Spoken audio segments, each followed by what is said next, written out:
This movie, it disappointed me so much. 2016's Criminal. It has Kevin Costner, Gary Oldman, Tommy Lee Jones, Ryan Reynolds, and Gal Gadot, and others. And you would think that with a cast like that, wow, it could have really been something, and it should have been something. The premise, man, it was actually, I still say the premise is fantastic, but the execution just really piss poor, and that's why we have 31% on the tomato meter and 47% on the audience score. It only has 20,000 plus audience reviews, which I'm surprised. It seems like maybe this film has been largely forgotten about. And 20,000, that suggests that yes, people have moved on. This one with all those stars, it's just faded away so quickly because, you know, this could have been it could have been something better than Face Off. If you can recall Face Off, it's quite an old film. John Travolta, Nicolas Cage. It's not like a fantastic film, but it was a really great action film. I saw it in the theater, and this reminded me of something like that. It reminded me of an action thriller with a sci-fi edge to it, something that's just on the edge of sci-fi, but sci-fi isn't the main part of it. It's more like an action thriller. Well, this one just did everything in a bad way. The execution was just boring, dull.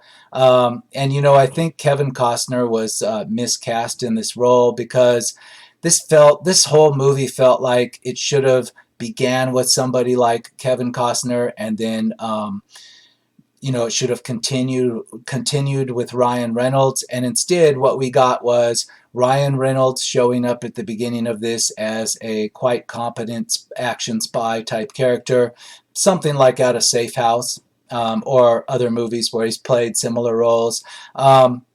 No humor and whatnot involved in it. He dies a very brutal death, but he is a young, believable action spy type character. He's cast correctly. However, he's killed off, and then Kevin Costner sort of replaces him by taking his memories, and we continue the story with Kevin Costner, who is a life or I don't know. He's been sentenced to multiple life sentences. He's been in prison for a long, long time for a lot of murders. He's a sociopath. He has no human feelings or empathy for anybody. And we continue throughout the movie with him, and he has the memories of Ryan Reynolds' spy character. Now, I think that's reversed. I wanted to see it the other way. As the movie went along, I realized, well, if it had done it the other way, where Costner had been the seasoned spy, and we had been left with somebody younger like Ryan Reynolds, who was not completely unlikable, but he was the prisoner that would become likable, and he would have the memories of the spy, that would have worked a lot better. So it feels to me like it was miscast, and we actually got the order out of order on this concept, so to speak. But the concept would have been so fantastic. This movie, it just has a lot of problems. Like right from the start, I'm wondering, like literally, what the fuck is going on? There's no setup. There's no attempt at a narration. It just drops you into the middle of a big spy action sequence, and it could have done it in a way that it introduced you to something, it introduced it to you as the action went along, and you could figure out what the driving force of it was. But no, it goes through quite a long minutes and minutes and minutes of running time with all this action going on with Ryan Reynolds being pursued not only by the CIA, but also being pursued by some nefarious villains that are, I don't know, they're just like generic bad guys. You couldn't tell who they were. It's so confusing, all this stuff going on, that I didn't know who the good guys and bad guys were or what the hell the point of it was. And I was just literally, I was left wondering, what the fuck is going on? And, when all the action died down and the pace slowed a little bit, I thought they would, fill us in. We would get some kind of, maybe a flashback would go on, and we would find out how all that happened and what it meant. Not that that's a good thing, but that's not what happened. It was quite a long ways into this film before it explained what the fuck was going on. And when it did explain what was going on, a lot of it made no sense. Like, it's very far-fetched in that The driving force of this plot is that a hacker has somehow managed to give himself administrator status over some kind of remote control mechanism in which you can control the U.S. military's missiles and their subs, and you can control. Basically, you're in control of Skynet, as it were, because you're hacked in and you have administrator access, and you can launch nukes from subs, and you can launch cruise missiles from bases and whatnot, and the government can't stop you or shut you down, and you can just do this from a laptop in a in some little apartment in the middle of London somewhere. Completely ridiculous. And, that would have been okay if it were set up. I mean, explain how this is plausible, but the movie never does that.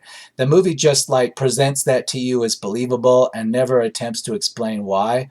And then the rest of the story kind of evolves from that premise. And I could just never get into it. I could never believe it. And the ending, it ended as ridiculous as it began with complete nonsense. I mean, stuff is shown visually that looks real, but logically, when you put any level of thought to it, if you're older than 12 years old, you know how ridiculous it is. A bad guy with a laptop and he's launching missiles from nuke subs and whatnot, and nobody can figure out where he is. And a big part of the problem, too, is that the CIA good guys that are trying to figure out where this hacker is and stop him, they're not really putting a whole lot of effort into it. The resources that the U.S. government is putting into stopping this hacker, it's like they don't really care. It's like on the back burner. Now, that's also, I don't have to tell you, I think, how ridiculous that is. Let's assume there is some system out there like Skynet that can control all of the U.S.'s armed forces, and it has no override, and if you get control of it, you can do whatever the fuck you want.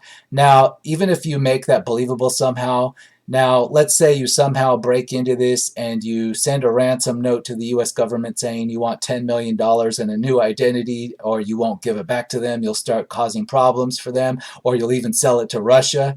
Do you think the U.S. government would just put that on the back burner? Like they're going to just assign a handful of agents to this and just, they'll check in with you once in a while. The president will check in once in a while on that small problem that you're having there.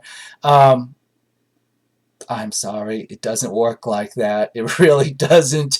But none of this works. None of this is believable. It's completely far-fetched. And it also has plot holes in it, too, up the ass. But I've said all I need to say, I think, before we can just get right into some audience reviews and find out what everybody else thinks. I mean, am I crazy? Is this just the greatest thing? If we go by these top reviews right here from January of 2020, 3 weeks ago, wow, they're giving this 5 stars in the first 4 reviews. Well, I can see how people will like this because the premise alone is pretty fantastic. If this were done properly, like I said, I was disappointed because the premise of this is fantastic. It's just the execution is just so far-fetched and piss poor in every way. But 5 stars, I don't know. I guess if you're 8 or 9 years old, this is all believable to you. And even the casting and the acting is perfect. And the plot holes, you don't notice those because you're in 2nd grade. I guess, but I'm not going to entertain those reviews or anything above 3 stars because this is Rotten Reviews for a reason, and in this case, it's got a big reason. 1.5 stars, October 18, 2019. Worthy concept, offers compelling blend of sci-fi action and thriller, but an overcomplicated plot coupled with Costner's bold yet odd character choices yields numerous narrative missteps and laughable epilogue.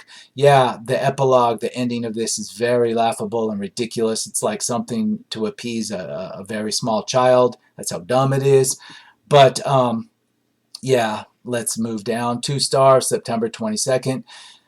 Big cast, substandard story, awful ending. Yeah, and if I have to put my stars on this, I'm going to say 1 star. Not even 2. 1 star. It just has so much ridiculous shit in it, aside from more problems I'm going to get into. Acting problems, for example, on big stars that should know better. No, 1 star from me. Let's move on. Wow, 4 and 5 stars. That's incredible.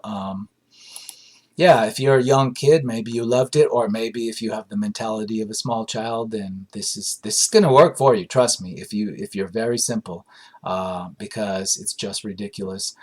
3 stars, February 27, 2019. The plot to this film is way out there. I am normally on board for movies that have a wild element such as this, but this one just seemed, I don't know, odd. Going into the film, I had extremely high hopes based on all-star cast, but was kind of let down. The AAA players that were present on the screen were fantastic, but the other characters just fell extremely flat. To be honest, if it wouldn't have been for the absolutely breathtaking moments between Costner and Godot, I would have scored this movie much lower, I'm assuming. Well, I'll say a word about that. There's a romance element between Kevin Costner and Gal Gadot's character. Um, it's not really believable. I'm sorry. Yes, they did a good job. Costner's performance in that part of the movie and Gal Gadot's performance were believable. The acting was on par. However, just the plausibility of it, that this widow of the original action spy is going to somehow see enough of the memories of him inside Kevin Costner's old man to somehow, be in love with him and have him sleep on the couch, and it implies that she wants him to stick around and hang out with the kid and all this, and uh, in a different kind of movie that was set up to be a romance, it might have worked. It could have been pulled off with a whole lot of more stuff going into the setup of it to make it believable, but to just shoehorn that in the middle of all this other stuff and make it believable, it's not plausible. I'm sorry. It just can't work on any level. And this is not a love story. It's not a romance. This is an action type movie, spy type film, sci-fi, but not, no, I'm sorry. It would need another like 30 minutes just to make that romance workable in some way. But it just has you believe that. I mean, Costner, I don't know his exact age, but Gal Gadot, at the beginning of this film, Gal Gadot is married to Ryan Reynolds, and they're young and in love, and they have a kid, and all this stuff going on. And all of a sudden, Costner just shows up. He's basically an intruder, a home invader, a thief. He is a mass murderer or a serial killer. He's not likable. But then, because he has some of the memories of Ryan Reynolds' character, and Gal Gadot's going to see some of this, that she's going to be in love with him just all quick. No, no, no, no. It doesn't work like that. And furthermore, while I'm on the topic, let's go into the fact that it was also a mistake to have, they didn't have to have it a prisoner, like a sociopath in a prison, to make this work. They could have, but they didn't have to do that. And Kevin Costner's character is just too unlikable. He's too evil. He's too brutal. He's too unsympathetic. And by the time the movie actually tries to make him sympathetic, we're already like 3/4 of the way or more through this thing. So it's too late to really believe in him. They should have done that. If they wanted to actually use this character for whatever reason, I don't know why they would want to, but let's say they did. They still used this sociopath prisoner character in the story. They should have set about making him sympathetic much earlier than they did, because it just didn't come across as believable to me at all. And that's another real bad fail on this movie. Why did they do that? They didn't have to do that. They could have picked like somebody that was in prison for stuff that made him sympathetic. But no, they picked the most unsympathetic type of prisoner they could have. Big, big, big mistake. It just doesn't work here. And it wasn't necessary to make this film work at all. There are people in prison for life sentences that are very likable people, and believe me, they are, and that's in the real world. Despite the fact that they've committed all these crimes and they're in prison, they would be seen as likable people to most people. But no, they had to pick the guy that's just not in any way going to be likable to anybody. I don't understand the choice there. It's completely ridiculous. Let's move on. 2.5 stars, August 10, 2018. Interesting plot and kept me entertained, but was stretched a little far, and some parts were just plain stupid. I also did not appreciate the acting. Yeah, the acting, some of the acting was really bad. Like Gary Oldman's character, he's a CIA, upper level CIA director in London of some type, and sometimes his lines of dialogue were so bad. I mean, Gary Oldman, really? I mean, it's like he just didn't give a shit or something, and he was almost like just sabotaging himself. It was like not only did he not give a shit, but he was actually making fun of his lines. Some of his line reading came across to me like he was trying to sabotage the film. Maybe he wasn't, but that's what it felt like. That's how bad his performance was in his delivery. And other actors, and Gal Gadot, I didn't find any problem with her whatsoever. But Tommy Lee Jones, now I've seen him in so many movies in recent years, going back 5, 6 years into this time period where he's playing characters like they're half-assed characters. He's not putting any effort into it whatsoever. And in this one, he actually, at times, he's putting effort into it. And then at other times, it's like he doesn't give a fuck again. I don't know. I mean, I've seen him in movies where he straight up doesn't give a fuck all the way through. And I can tell. And this one, he actually tried a bit at the beginning and then just all of a sudden didn't give a fuck again. And let's see, what do I have on my logic fails? Yeah, Jericho is the name of Kevin Costner's character, this unlikable sociopath prisoner. Yeah, Tommy Lee Jones is a doctor, Dr. Frank, who somehow pioneered some sci-fi way of taking somebody's memories and transplanting them into somebody else, at least on a temporary basis. Okay, so obviously in the film, Dr. Frank already knows everything about Jericho and that he's the perfect candidate for this procedure because there's something about, there's a problem with his brain that also makes him a sociopath that makes him the perfect candidate for this procedure. So later in the film, when Dr. Frank actually gets Jericho into custody in his lab, he starts having Jericho fill out a patient form and he starts asking him if he's had prior surgeries and if he's allergic to anything, as though he doesn't know anything about Jericho and he needs to do a medical workup on him. What? This makes no sense. The plot is contradicting itself. Like, he already knows everything about Jericho and why he's the perfect candidate, and he can tell the government right away that Jericho's the guy they need. Yet all of a sudden, when he gets Jericho, he acts like he doesn't know anything about the guy, and he needs to like ask him questions about what he's allergic to and if he's had surgeries. That's ridiculous, completely ridiculous. Again, Gary Oldman, he just like had bad delivery, almost deliberately bad. There's a part where, you know, they think it's failed, that Kevin Costner's character, that Jericho, he's not remembering anything like the procedure should have done. Like the procedure, they think it has failed.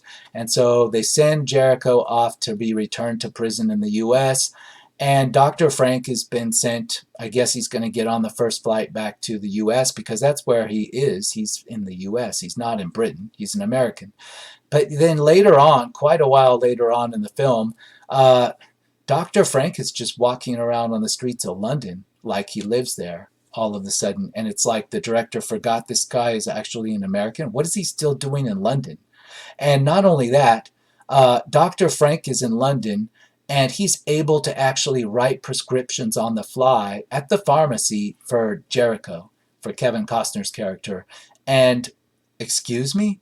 An American doctor has no authority to write prescriptions in Britain. And then I don't even know that they accurately showed this pharmacy in Britain because they do a little scene where Kevin Costner tries to pay for his pain pills and the girl behind the counter, the pharmacist, says, "Oh, no, no, it's on the house." Now, I don't know if they're trying to say that, I know it's forbidden to pay to buy things at the pharmacy with cash in Britain. It's their national health system. They're trying to do something with that, but I have the distinct feeling that they fucked that up as well. But they have Tommy Lee Jones, actually his character of Dr. Frank, in the pharmacy there, writing prescriptions right there for his patient. And the pharmacist has no problem just filling this prescription with these pain pills for him. What? I'm sorry, but I'm pretty sure it doesn't work that way. And what the fuck was Dr. Frank doing walking around the streets of London randomly, long after he should have been back in the US? This makes no damn sense. I mean, it's not the worst part of the film, but it's just stuff I have on my list that adds up to make this thing more and more and more ridiculous. Yeah, I mentioned the lackluster U.S. response. Like, there's this hacker that can pretty much change the balance of the world or wipe everybody the fuck out, but the U.S. has just kind of got it on the back burner with a few agents on it to find him, and they know he's in London somewhere. They know actually where he is within a few square miles in London. They know for a fact he's there. They just don't know where exactly in what apartment he's in or what building he's in. Do you think the U.S. government, under that kind of pressure from something like that, would just like have a few guys? Now, let's say they needed to take this guy out. Do you think the U.S. government would have any problem just blowing up whole fucking blocks of London? No, they wouldn't have a problem with that. They would do so. Let's see. Guy can launch ICBMs from your missiles to wherever the fuck he wants, and he may or may not do so because you don't know anything about him. He's basically got you by the balls, and you're just going to have some guys, some agents search around in London. You know where he is. You know what's going to happen? Yeah, a big fucking bomb is going to go in there, and they're going to make up whatever they have to do to make, after the fact, but they're sure as fuck not going to just have a few agents like roaming around London looking for him. No, no, no. I'm sorry. That's just how ridiculous this whole fucking thing is. But let's move on. More audience reviews. 1 star, August 8, 2018. Don't you see, this is an incredible chance for all directors out there. Make an Oliver Stone style movie investigating the behind the scenes, the secrets, the mystery surrounding those three great actors and their involvement into this orgy of confusion, triviality, and nonsense, and you will have an Oscar-worth movie. Yeah, confusion is right. The first 10 minutes of this thing, I'm just multiple times I'm asking, what the fuck is going on? Would somebody explain to me what is going on? Yeah, but even when I did find out what was going on, I'm just shaking my head at the ridiculousness of it all. Um, 5 star reviews? No way, man. 3 stars. Very unique concept to CIA intelligence movies with the introduction of a new way to extract information. Worth the watch. Well, that's the thing. The premise is so awesome. Face Off back in the day was ridiculous, but it was cool. It was a unique idea I hadn't seen before. It was a great action movie. A little bit long, but it was a great action movie. This could have been like that. It could have been. It could have been. And yet, I don't know. They put the wrong director on this puppy because, wow, did he fuck it up. This could have been so awesome. That's why I say I was just so disappointed. So disappointed. 0.5 star, November 2nd, 2017. So we're back more than 2 years. This movie has some of the worst characters ever. The main character is so obnoxious and unlikable. This movie is also extremely boring. I wouldn't say it's boring. Well, maybe if you count the love story part in the middle. It's not plausible, so yeah, you might just want to just skip it. That could be boring, but it wasn't because of the performances involved. It was just that it wasn't plausible. It wasn't believable. Worst characters ever. Yeah, like I said, Kevin Costner's just too unlikable. And by the time they actually tried to make him likable, it was way too late. We were near at the end of the film, so you just didn't give a fuck. It was just a complete fail on that. And why they picked him, why they picked somebody like that, why they picked that type of prisoner. Sure, they could have picked a prisoner, but like I said, why not pick one that's likable? I don't know. 3 stars, September 21, 2017. The second half of this movie is better than the first half, but this movie does have some problems, really, some. The first time I saw it, I really enjoyed it, but on a second viewing, a few more of its flaws were noticed. I certainly don't hate it as much as the critics did, but it is only average at best. I'm surprised you watched this twice. I don't know the age on this. Maybe this is like a teenager, watched it when he was a kid. Then I'll go along with it, but as an adult, you couldn't see this was bad the first time? Wow. Wow. 1 star, September 8, 2017. Wow, it's not often you see the effects of shame actually on screen. In this drivel, it is the only explanation for Oldman's mad, shouty overacting. Tommy Lee Jones looking 98 years old and the mad Spanish Bond villain guy. Preposterous plot, gratuitous violence, swearing, token kid, insane love interest. What's not to love, as they ask in the idiot vernacular? Well, all of it, really. I agree with this pretty much. Reading this review, I'm actually thinking, what if this had been done as a comedy? It could have been. You could have kept it all the same, but just wrote it for humor. And it probably would have worked because it is completely preposterous. But no, there's no laughs to be found here. They're not trying to be funny. It doesn't have one liner humor, any of that. Ryan Reynolds is in it, yes, but he's not doing any humor at all. He's not trying. He's not supposed to be funny. So it's not one of those things that you can drink and find this enjoyable and funny. It's not. No, no, no. 1.5 stars. When a neurosurgeon needs a guinea pig to test out his brain transference machine, blah, blah, blah. Okay, that's great, but I don't need a plot synopsis. 3 stars. No. 2.5 stars. Criminal has an interesting story and a great cast. Costner gives a very good and different performance. It's a shame that the directing and script are a mess. I'm sure this is the kind of thriller that looked good on paper, but the end execution is a bit boring and over the top. Think of it as a lesser version of Face Off. Yes, yes, that's exactly what I'm saying, except not 2.5 stars. Again, 1 star. But yes, this did remind me of Face Off, and it could have been really good like that. It could have been better. Hell, they could have had, believe it or not, they could have cast Nicolas Cage in Costner's role, and it would have been better. And that sounds crazy, but it is true. They could have made this another Cage film. It would have been a lot better. Cage could have been more likable, even as a prisoner. He's played that type of role before. 2.5 stars. An above average movie. Bad story and bad acting considering the talent. Yeah, considering if you just look at the cast of this, you would, wow. If you had been back in 2016 and had seen this on the marquee at the movie theater, and you were dumb enough to go into a movie theater without doing a little bit of research, and you just saw those names on the marquee, wow, or the poster, you would have been really like just walking out like, wow, I hope you enjoyed the popcorn because you just wasted 15, 16 bucks of your movie or your money. 1.5 star, July 5th, 2017. Not my type of movie. It still was enjoyable at times, especially the ending, but the language was a tad strong at times. But just not a fan of these government movies, and I dislike the storyline with putting someone else's brain inside a criminal. Who does that? Yeah, it was very, not just bad language, but brutal. Like there's a scene in which the movie's trying, it had already started trying to make Kevin Costner's character likable, but then there's a scene that he actually beats somebody, bashes somebody's head in with the lamp body, and he brutally bashes their head in. But at the same time, they're trying to make him more likable, and I'm afraid that's not going to work like that. I don't know what the director was thinking, but despite trying to make Kevin Costner likable, he's flat out a psycho all the way to the end, too. All the way to the end. 3 stars. Memory transplant experiment needed to track down and defuse trigger to World War III meets with uneven success right up to the very end. Well, let's talk about the end. This psycho character, the sociopath, who's a sociopath all the way up to the end. At the end of the movie, he's standing on a beach, and the government agents find out that he still has Ryan Reynolds' good guy memories inside of him. But he's still a sociopath and a killer that's beating people's brains in with lamp bodies.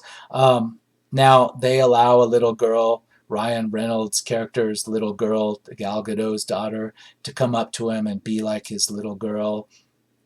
You really shouldn't let this little girl within like 50 feet of him, within the same area as him, because he's still a sociopath. So I guess the movie's trying to say that despite the fact that he'll still bash somebody's skull in when he needs to, somehow he's okay now and he can like have some romance thing going on with Gal Gadot and her daughter.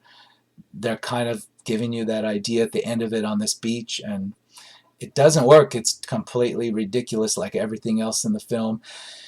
1.5 stars. Pretty impressive cast, but the entire plot and villains seemed half-baked. Definitely felt like a B movie at times. Yeah, the villain's this Spanish character, this Spanish terrorist, and he's got like this really sexy British henchman girl sidekick that has to do all her action bad guy stuff while wearing huge spiky high heels, of course, to make her more sexy. And it's all cliched up and ridiculous, and you don't even know why this Bond-esque villain, Spanish guy, why he wanted to do what he wanted to do. I guess he just wanted to blow up the world. He was like some kind of anarchist, and he just wanted to bring the whole earth into chaos. And it didn't explain why he wanted to do this. He just did. And the hacker was supposed to do this for him, but the hacker decided to get a conscience and approached the U.S. government with some blackmails for some money. All of this could have worked, but just the way this director did it was totally ridiculous. 1.5 stars, forgettable, and in fact, after 4 days, I didn't remember that I had watched it. Yeah, it's one of those. I've mentioned this before. There's a handful of movies like that for me too, where I queued them up and I started watching them, and then about halfway through I realized, wait a second, I watched this before and I fell asleep at some part, and I'm not sure I actually want to continue this. Maybe I'll just shut it off again.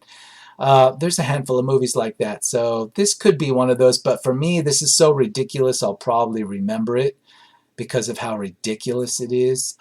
It's not going to go away for quite some time, no matter what I want. 3 stars, completely ridiculous, but still entertaining. I often seem to like the Kevin Costner movies that everyone else hates, major exception being Waterworld. I would say this is on par with Waterworld. They're bad in different ways, but if I were to put this up against Waterworld for which one's more rotten, in my own opinion, they're neck and neck. I might actually be willing to sit through Waterworld again versus this one. It's going to be close, though. They're very different films, and they're bad in different ways. But yeah, I'd say Waterworld's a little bit better. It's more inventive, has more imagination than this one does. 2.5 stars. Criminal is a gritty spy thriller with a sci-fi edge. There's a big plot synopsis. Don't need that. But anyway, I'm going to call this one. 47% audience score.